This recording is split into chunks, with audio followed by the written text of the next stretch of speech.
Hi, I'm Emily. Born to Ava, a once glamorous model, and Jake, a guy who knew his way around a camera, I was supposed to be their golden ticket to keep the lavish lifestyle they were scared of losing. Look at her, Jake. She's perfect. That face could relaunch my brand, Mom said, hovering over my crib with that calculating gleam in her eyes. I was too young to remember, of course, but she'd repeat that story like a broken record as if proud of her foresight. Dad, a man of few words, snapped photos, turning our home into a studio. Just one more, Ava. She's tired, he'd often mutter during those endless sessions. Nonsense. She's a natural, aren't you, baby? Mom's voice was sugary sweet when she wanted something. It worked on everyone, Dad included. Growing up, I hardly noticed the constant clicks of the camera or Mom's relentless ambition. It was just how things were. My playdates? More like photo ops, with Mom directing every pose. Smile more, Emily. No, not like that. Think princess, not playground. She'd instruct, eyes darting between me and the lens. I tried to please her. Always tried. Maybe because every flash of the camera was paired with her rare, gleaming approval, or maybe because I didn't know anything else. Dinner time was no different. We didn't talk about school or friends. It was always about branding, shoots, and Mom's new ideas to keep her followers hooked. Eating healthy is not just good, it's marketable, Emily. Remember, you are what you eat, and right now, you're my little star, Mom explained one evening, her words slow and deliberate as if trying to sell the concept to a potential sponsor hidden in the bushes. Dad, on the other hand, seemed to shrink with each passing day, his voice seldom rising above a whisper. It's all good, Ava. Maybe we let her have some pizza tonight, eh? A cheat day, he'd suggest on rare occasions, a weak smile fleeting across his face. Her response was always sharp. And ruin her complexion? You know better than to mess with the routine, Jake. Routine, my constant companion. I knew nothing of lazy Sundays or messy ice cream faces. Everything was curated, my childhood laid out like a magazine spread. One night, I heard them arguing. Their voices, usually hushed around me, echoed through the halls. She's not just your ticket to fame, Ava. She's our daughter, not some prop, Dad's voice was tinged with frustration. Oh, grow up, Jake. We're not in some fairy tale. This is real life, and in real life, we capitalize on what we have. Emily is what we have. Mom shot back, her words slicing through any pretense of maternal warmth. I lay in bed, clutching my bear, Mr. Snuggles, trying to make sense of it all. The idea that I was more useful than loved wasn't new, but hearing it spelled out cracked something inside me. The next morning, things went back to normal. Mom was all smiles, pretending last night never happened. Dad avoided my eyes, his usual. Ready for your shoot, sweetheart? Mom chirped as she straightened my dress. Her hands felt cold, her smile too stretched. And so, we continued, the camera capturing smiles that never quite reached my eyes, in a house that felt more like a set every day.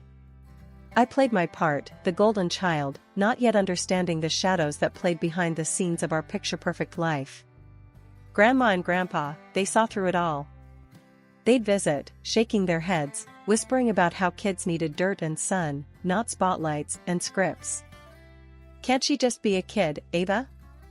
Grandpa would grumble as soon as he stepped through the door, his brows furrowed in disapproval. Mom would force a smile, her patience thin. Dad, times have changed. Emily's opportunities are golden. We're setting her up for life. I'd watch from the corner, clutching a doll I wasn't allowed to dirty. Their visits were my only break from the constant clicks of Dad's camera. He'd put it down then, his face softening. Let's all just relax for the evening. How about a movie, everyone? Dad would suggest, his voice almost a plea. Mom's eyes would narrow, her lips pursed.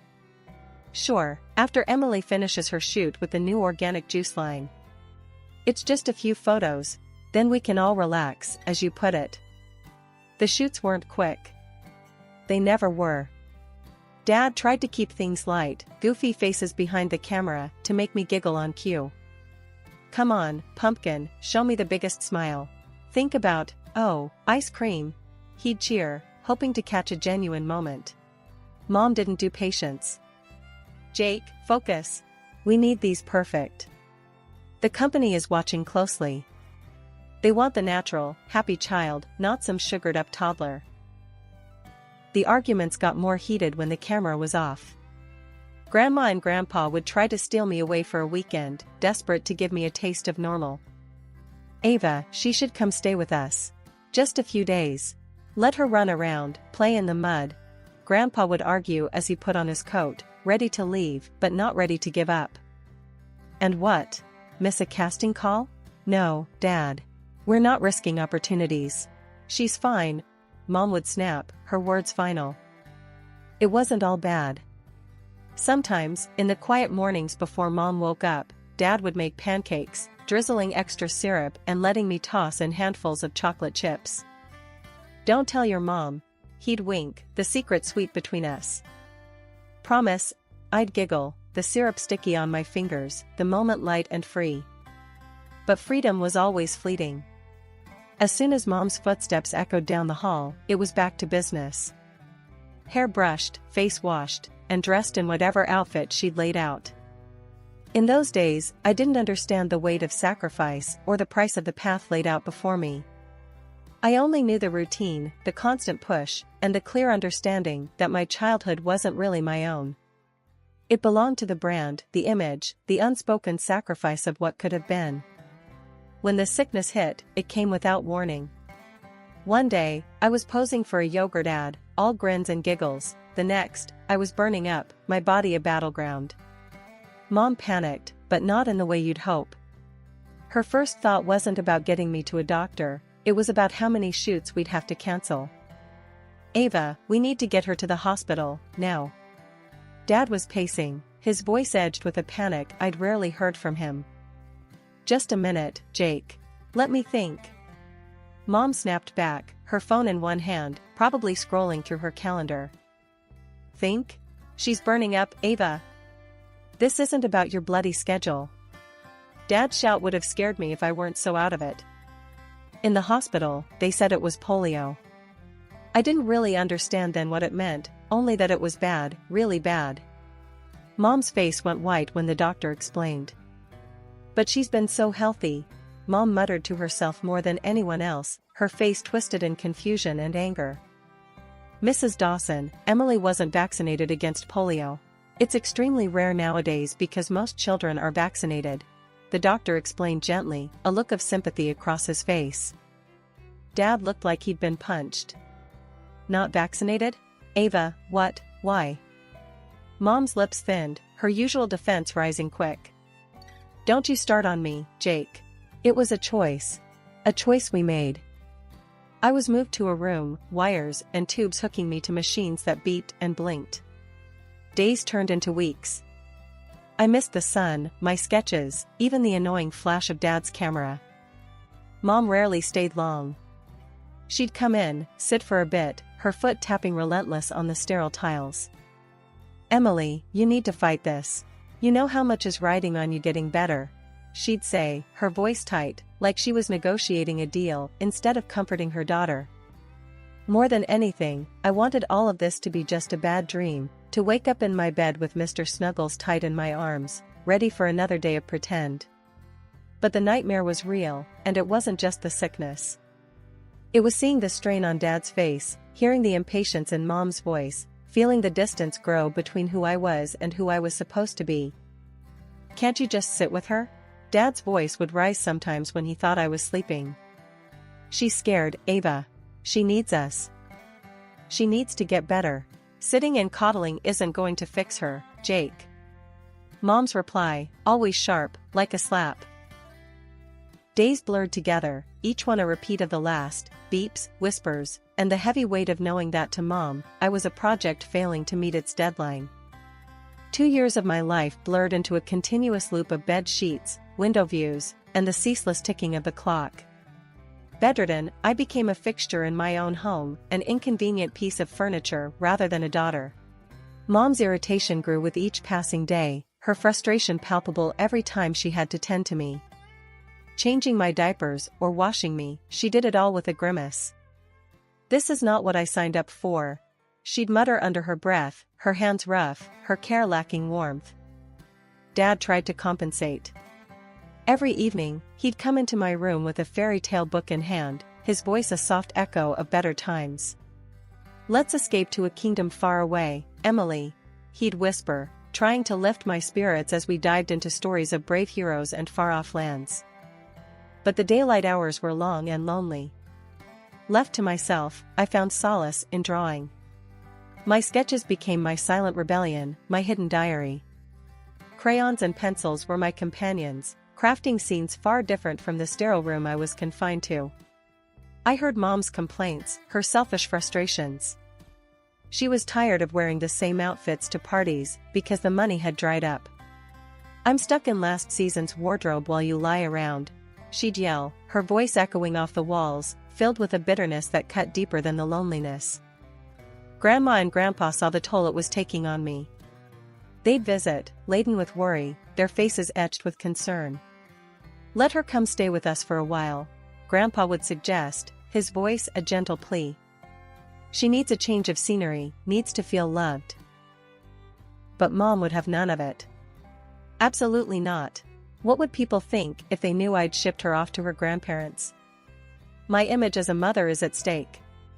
Her voice was shrill, tinged with desperation. Her tantrums became more frequent, a testament to the crumbling facade of her once glamorous life. Dad's response was to retreat further into his shell, the bottle his only solace. Nights were filled with the sounds of Mom's crying fits and the clinking of Dad's glass. When I turned 8, a flicker of hope emerged as I began to slowly pull myself upright, leaning heavily on the bedpost. But one leg didn't cooperate, it was thinner, shorter, a lasting reminder of the illness that had ravaged my body. Mom dragged me to countless doctors, her face etched with a mix of hope and fear. "Is there nothing you can do?" she would demand, her tone sharp as she addressed the specialists. "I'm sorry, but these are post-polio complications. There's not much we can do to reverse this," the doctors would explain, their faces somber. The realization that I would never again be the perfect model child hit her like a storm. Rage replaced her initial shock. At home, she turned that rage on me. "Look what you've done to yourself," she'd scream. "If you hadn't been so careless, none of this would have happened. You've ruined everything." Her words stung, and I'd retreat further into my sketches, my only escape from her relentless blame. My drawings became darker, a mirror to the turmoil inside me. Yet, they also held a strange beauty, a testament to my endurance and my spirit, which refused to be crushed. Nights in my room were long and silent, filled only with the scratching of my pencils against paper as I lost myself in drawing worlds far kinder than my own. My comics became my sanctuary, a place where I was the hero, not the victim. "Why do you even bother with that stuff?" Mom's harsh voice would slice through the quiet as she barged into my room. "It's not like it's going to get us back on track. You should be focusing on something useful." I learned to just nod, not trusting my voice. My drawings hid under my bed, my fears and dreams bleeding onto the pages in secret. I had no friends to call, no schoolmates to lean on, my world was confined to these 4 walls. And the only connection I had to the outside was through my online classes and occasional, whispered phone calls with my grandparents who seemed to be the only ones who cared. One night, something changed. It was late, and the house was quiet, too quiet. That's when I heard it, muffled screams from downstairs. Heart pounding, I limped to my door, easing it open just enough to peek through. "I can't do this anymore, Jake. Look at her, look at what she's become." Mom's voice was frantic, laced with disgust. "I can't stand to look at her anymore." Dad's response was slurred, tired. "She's still our daughter, Ava. We can't just throw her away." "That's exactly what we're going to do," she snapped back. "Here, give her this and make it look like she ran away. Maybe some robber will do us a favor tonight and get rid of the geek." Dad's steps were heavy, his presence larger as he approached my room. The door creaked open, and there he stood, a silhouette of the man he once was, his eyes sad, his breath heavy with alcohol. "We're going for a drive, Em," he muttered, avoiding my eyes. I could only nod, my whole body trembling as I followed him out to the car. We ended up in a part of town that even nightmares would hesitate to visit. Dad stopped the car, and his next words were barely a whisper. "I'm so sorry, Emily. I don't know what else to do." He handed me the phone, his hands shaking. "Keep this with you. Please forgive me." Then he left, just like that. I stood there, alone, the cold biting through my thin pajamas. My hands clutched the phone like a lifeline as sounds of distant fights filled the air. But they made one mistake, they left the SIM card in the phone. Shaking, I dialed Grandpa's number. "Grandpa, please, you have to help me. I'm scared. I don't know where I am." "Hold on, Emily. We're coming. Just stay hidden and keep the phone on." Grandpa's voice was firm, a promise in the dark. I hid behind a trash can, my body shaking from fear and cold, waiting for what felt like an eternity. Every noise made my heart jump, every shadow a monster in the dim street light. Finally, headlights swept around the corner, and Grandpa's car came into view. They had never driven so fast, and never had I felt so relieved to see them. Grandpa and Grandma rushed out, their arms wide open. After they rescued me, Grandpa and Grandma drove straight to Mom and Dad's house. They were furious, their anger crackling through the air like electricity. I stayed in the car, but I could hear the raised voices even from the driveway. "You've gone too far this time, Ava." Grandpa's voice boomed. "Please don't tell anyone," Mom pleaded, her voice cracking with fear. "Think about what they'll do to us." Grandma was relentless. "You're not fit to be her mother. You're signing over custody, Ava. Today." And just like that, they secured my freedom. Mom signed the papers, her tears of fear a far cry from repentance. Dad was silent, his head bowed, the fight gone out of him. Life at Grandma and Grandpa's was peaceful. They had a small, cozy house with a big backyard and a garden that seemed enchanted, bursting with colors and life. Grandpa taught me how to plant flowers, his rough hands gentle on the earth. "Plants gotta be nurtured, Em. Just like people," he'd say, a smile tucked into his beard. Grandma was a whirlwind of love and baked goods. She always had a new recipe to try, and the kitchen was our laboratory. "Sugar fixes a lot of things, especially moods," she'd wink, passing me a spoonful of cookie dough. I started going to a regular school not long after moving in. I was nervous, limping distinctly, self-conscious about my leg.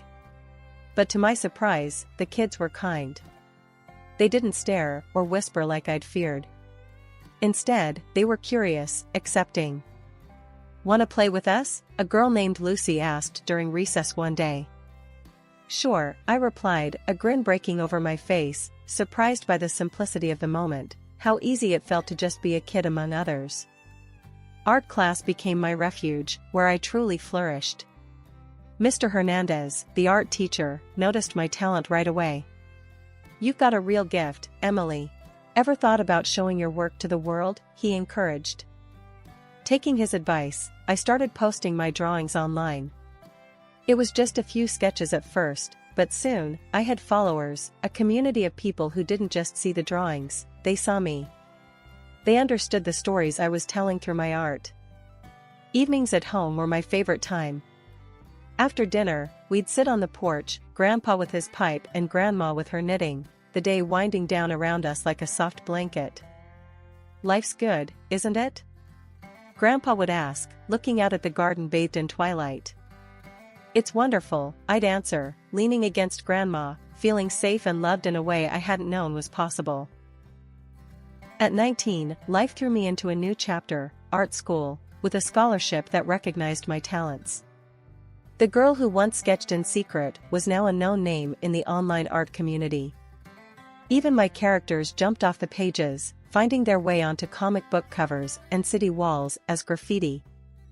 Enrolling in art school was a dream realized. It was my chance to dive deeper, to explore the roots of artistic expression through classical training. "You're going to rock this, Emily," Grandpa said on the day I received my acceptance letter, his eyes gleaming with pride. "Yeah, kid, show 'em how it's done," Grandma added, always quick to throw in her fiery support. The campus was buzzing with creativity, a place pulsing with potential. My first day felt like stepping into a larger world, one I was eager to explore and influence. Studying was intense, but fulfilling. I absorbed techniques and histories that made my work richer, more grounded. My professors encouraged experimentation, leading me to blend traditional methods with my unique style. "You have a rare gift, Emily. Your perspective is refreshing," Professor Ames noted during a critique, his words bolstering my confidence. Parallel to my studies, I organized an exhibition of my paintings. It wasn't just an exhibition, it was a narrative display, telling stories of overcoming and becoming. "Each piece tells a story, doesn't it?" a visitor remarked during the opening night, her eyes tracing the lines of my largest canvas. "Absolutely. Each stroke has a part of my journey," I explained, finding joy in sharing my vision. The local media caught wind of my story, intrigued by the artist who conquered personal and physical challenges to create. They filmed reports at the exhibition, interviewing me about my work and life. "Emily Dawson isn't just an artist, she's a phenomenon," one reporter said as the camera light blinked red. I walked through the exhibition, my special shoes, and sometimes a cane aiding my steps. I wasn't hiding my limp, I was owning it. "You turn adversity into art," an art enthusiast commented, pointing at my cane, which I'd painted in bright colors.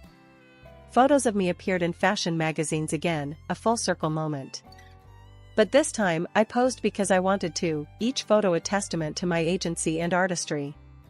"She redefines beauty," read the caption under a photo of me, my painted cane in hand, standing boldly beside one of my vibrant murals. By the time I finished my degree, I wasn't just a graduate with honors, I was a symbol of perseverance, a living canvas of my own making. And as I walked across the stage to receive my diploma, cane in hand, the applause wasn't just for my academic achievement but for the journey that brought me there. The art gallery buzzed with chatter and the click of cameras, the air electric with admiration for the work lining the walls. I mingled with guests, my heart swollen with pride and nerves. It was a big day, the culmination of years of hard work and passion. The space was filled with my paintings, each piece a chapter of my life, a battle fought and won. Out of nowhere, the atmosphere shifted. My heart stopped for a second when I saw them, my parents. They have changed a lot. Dad looked worn, more lines on his face, his eyes dimmer. Mom's beauty disappeared, revealing her true self. I watched, frozen, as Mom made her way to the reporters who were filming. With the flair of someone used to the spotlight, she announced loudly, "I'm Emily's mother, and I'm just so overwhelmed with pride for what she's accomplished." The camera swung to her, eating up her performance. She's always been incredibly talented, and seeing all she's achieved, it's a mother's dream come true. I couldn't take it. My body moved on its own, fueled by a mix of anger and disbelief. "No," I interrupted sharply, my voice slicing through the murmurs of the crowd. "I owe everything to my grandparents. They are the reason I am who I am today." Away from the prying eyes and lenses of the media, I pulled my parents aside, my heart hammering against my ribs. Mom's act dropped as soon as we were out of earshot, her eyes cold and calculating. "Emily, darling, we need your help," she began, the sweetness in her voice sickening.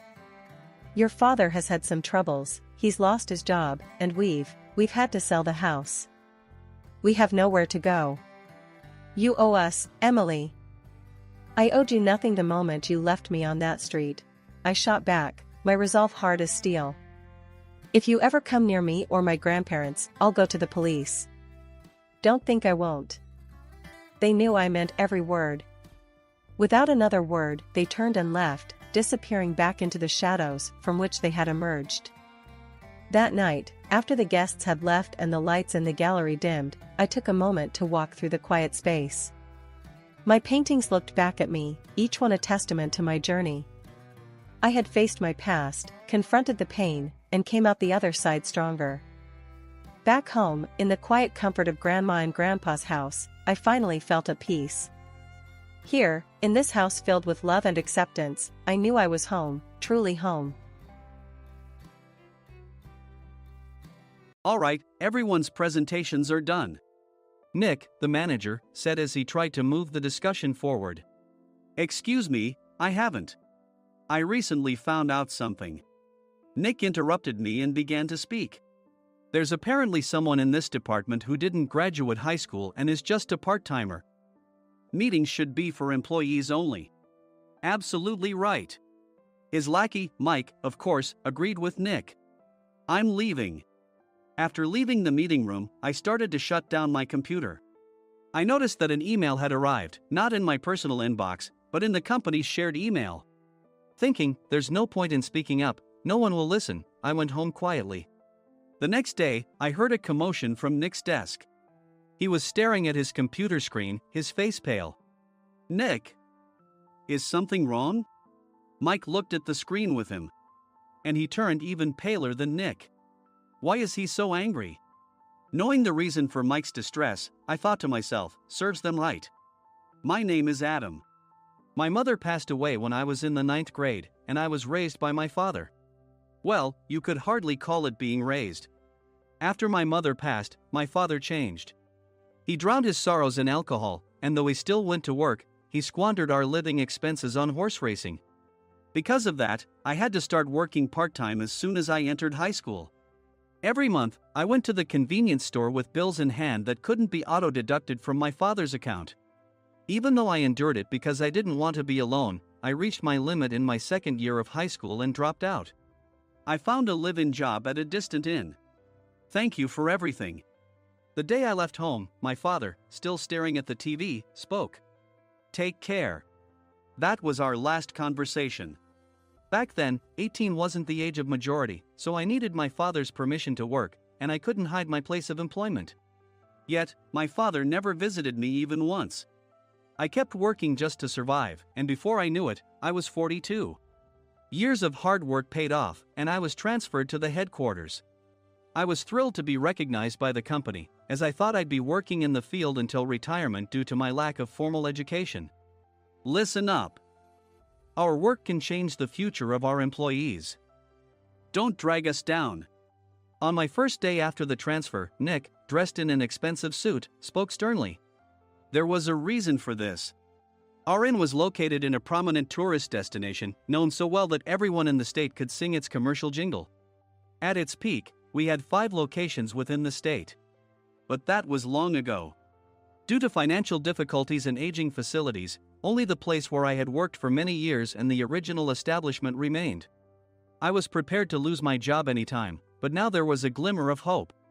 With the rise of social media, the tourist area where the inn was located started gaining attention again. Depending on how hard the sales department, where I was transferred, worked, we could either thrive or be forced to give up this prime location to the new hotel chains continuously popping up. For Nick, who had switched careers from another industry to strengthen our sales, this was a battle he couldn't afford to lose. I understood why he had to be strict. I will do my best. Nick sneered at my enthusiastic declaration. Did you not hear what I said? I'm sorry. I thought I was listening carefully. Out of habit from years of customer service, I apologized reflexively, though I had no idea what had offended him. Someone was watching me with a smirk. In this department, there are those who are expected to excel and those who have been shoved here because they have nowhere else to go. You are the latter. It was Mike, the section chief. He's 7 years younger, at 35. But he was called to headquarters much earlier than I was and had been moving around within the headquarters ever since. I'm not jealous, but I can't accept that he's my boss. Graduating from a prestigious university, he has an unusually high pride and caused many problems as a newbie, making things very difficult for me when I was the front desk leader.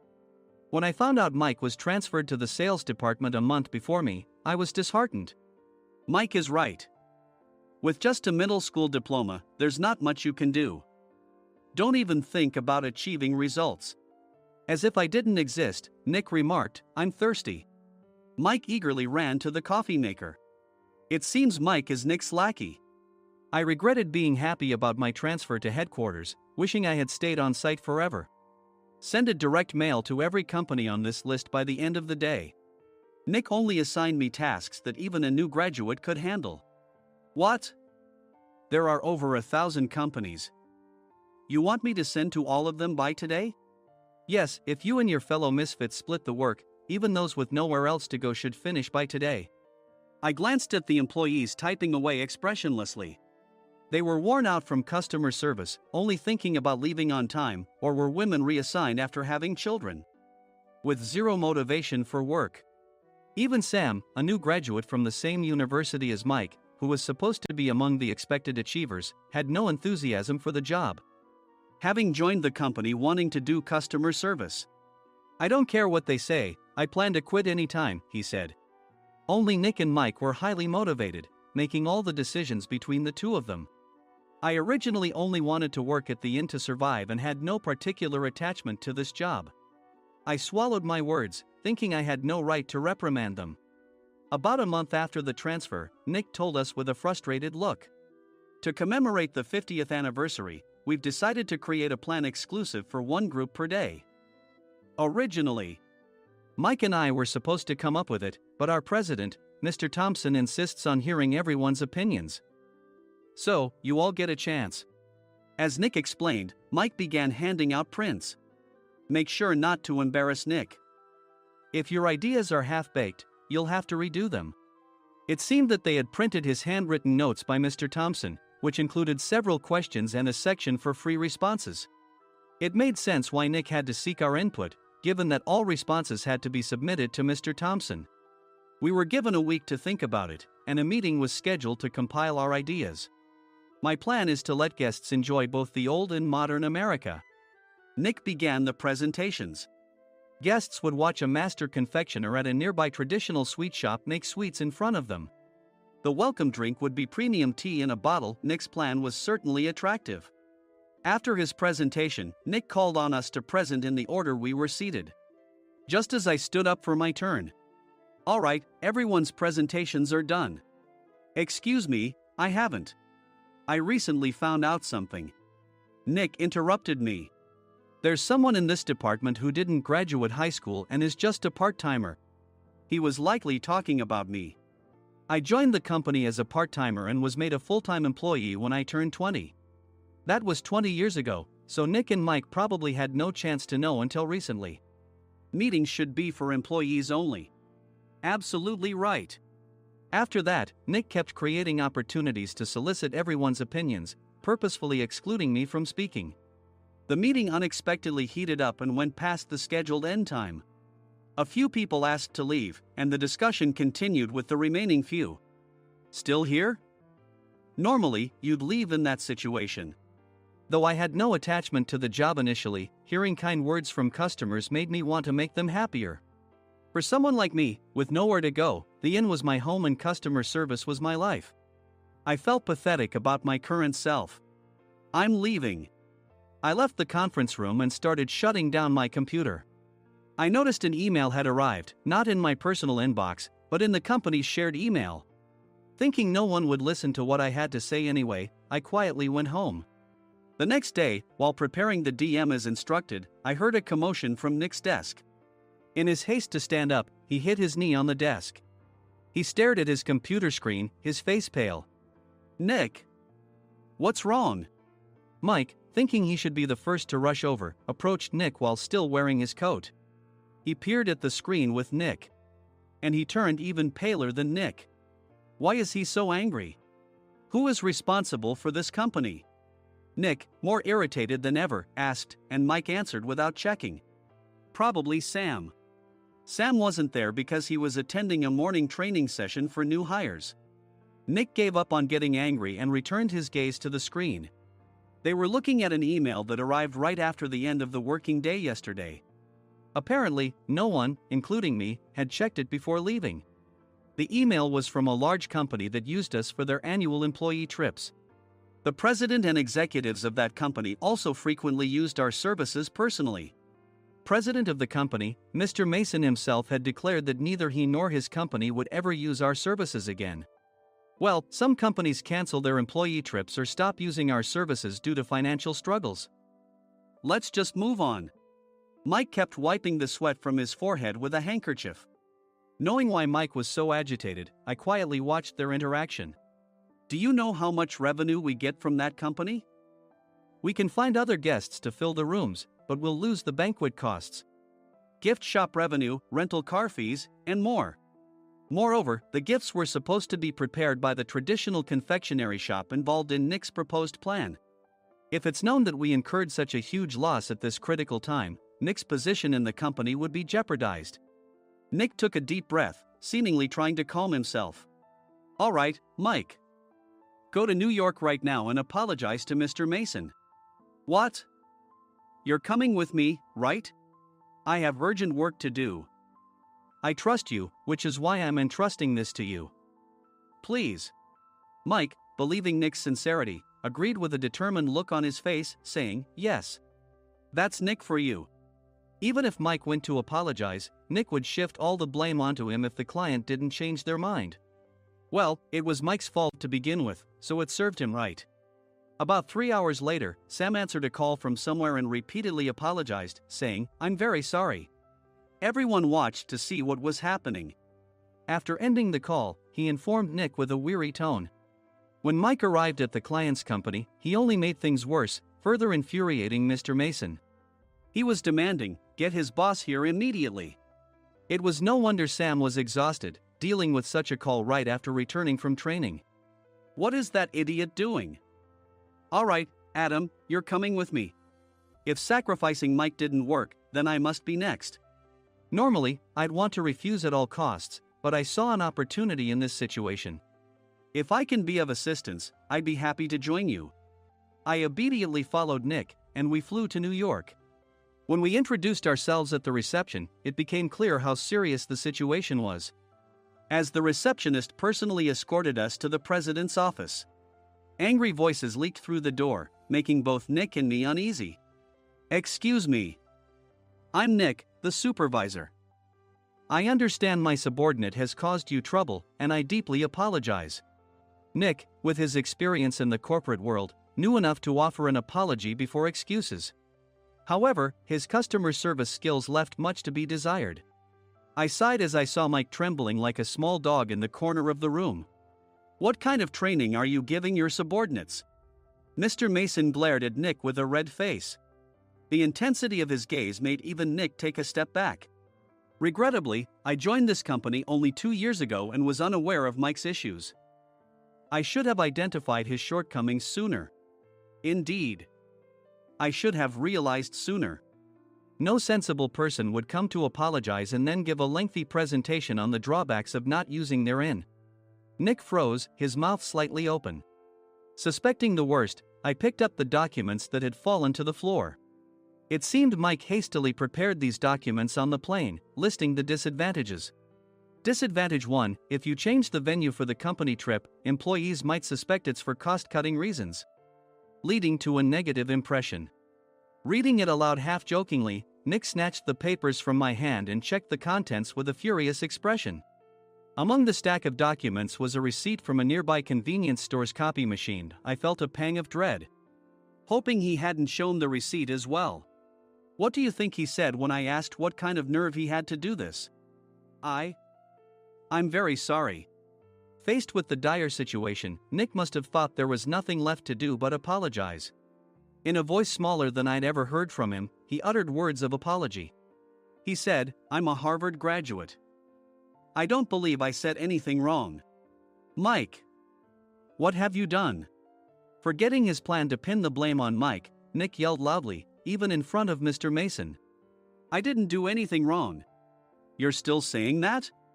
Look at him. Mike pointed at me with a shaking hand. I was assigned to headquarters in my 20s and now I'm a section chief.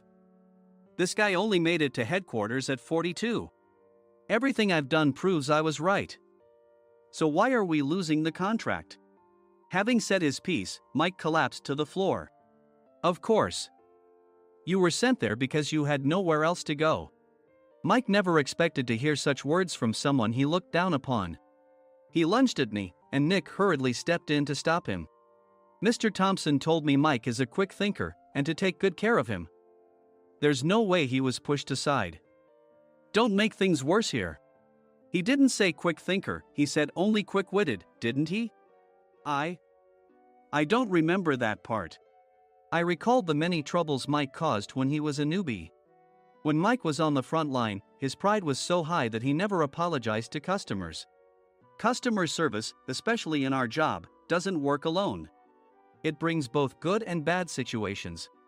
If the front staff or housekeepers made mistakes, or the cleaning company didn't properly clean a room, one had to apologize to the customers regardless of personal fault. Mike, in such situations, would never apologize, insisting he wasn't at fault. This often angered customers, and as the front desk leader, I frequently had to apologize on his behalf. He caused complaints and disrupted operations, which is why he was quickly moved to headquarters. In departments where he didn't interact directly with customers, his quick thinking was beneficial and things went well. But it seemed his flaws were starting to show. Corporate reservations are supposed to be entered into the system by the sales representative. But a quick check yesterday revealed that more than 10 items were missing from the client's reservation. The handover document clearly stated what needed to be prepared. Why didn't you enter it into the system? Why do we have to give them special treatment? Filling rooms near the banquet hall, setting up all the food in advance. Specifying the brand of wine, they're too demanding. No wonder he always angered customers, I thought, feeling a headache coming on. Grouping them in rooms near the banquet hall is for our benefit too. It makes it easier for the staff to set up beds and serve breakfast since everyone's schedule is synchronized. As for the other requests, Mr. Mason suggested them to lighten our load. I didn't know that. Nick finally seemed to realize that Mike was the one who had angered the client. What did you say to them? I just told them we wouldn't give them special treatment anymore. We shouldn't waste effort on things that don't bring in money. I was utterly exasperated at his lack of understanding of customer service. Of course, we shouldn't comply with unreasonable demands. But carrying over successful practices from past stays makes customers feel remembered and enhances their experience. Good memories encourage repeat visits. That's part of our job. I looked down at Mike, who was sitting on the floor. In our job, nothing is a waste. Mr. Thompson likely moved you to the sales department, hoping you'd finally understand this. How do you think he feels now that you've failed to meet his expectations? Mike, tears in his eyes, fled the president's office. I was amazed he still hadn't apologized. You have it tough, Adam.